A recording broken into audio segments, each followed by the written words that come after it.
Water accumulation is common on construction sites, excavation pits, stagnant water, or ECM ponds. Today, we'll show you a simple and correct way to calculate water pump capacity, based on engineering practice and international standards.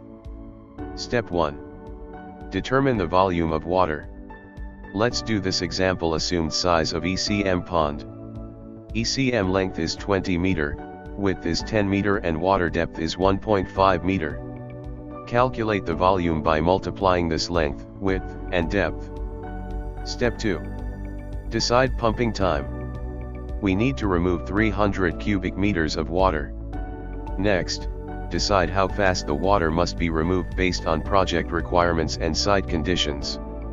Let's assume we required time to remove completely the water is around 6 hours. Now, calculate the flow rate required by dividing the volume of ECM pond by required time of removal of water. You will get the cubic meter per hours of pump must deliver. Step 3. Calculate total head. Flow rate alone is not enough. We must calculate total head to ensure the pump can overcome all resistance and deliver water effectively. Let's consider height. Water must be raised, 6 meter. Hose length, total horizontal distance, 40 meter. Friction loss, resistance in pipes and fittings, 4 meter. Safety allowance, additional margin for variations, 2 meter. By adding all this information, you will get the total head required. If head is underestimated, the pump may run but no water will flow. This is a common mistake that leads to project delays and equipment failure.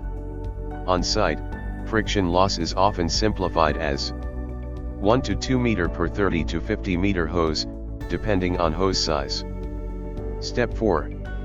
Add safety margin. International practice requires a safety margin to account for variations in site conditions, equipment wear, and unexpected factors.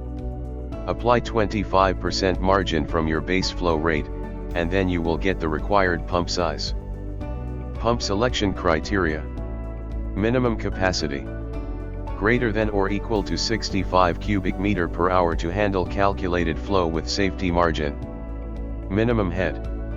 Greater than or equal to 12 meter to overcome all resistance and lift requirements. Typical equipment. 3-inch or 4-inch construction dewatering pump. Here are the international standards reference. ISO 9906.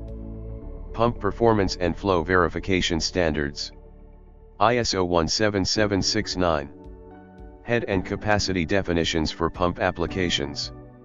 BS 848. Pump selection and application guidelines.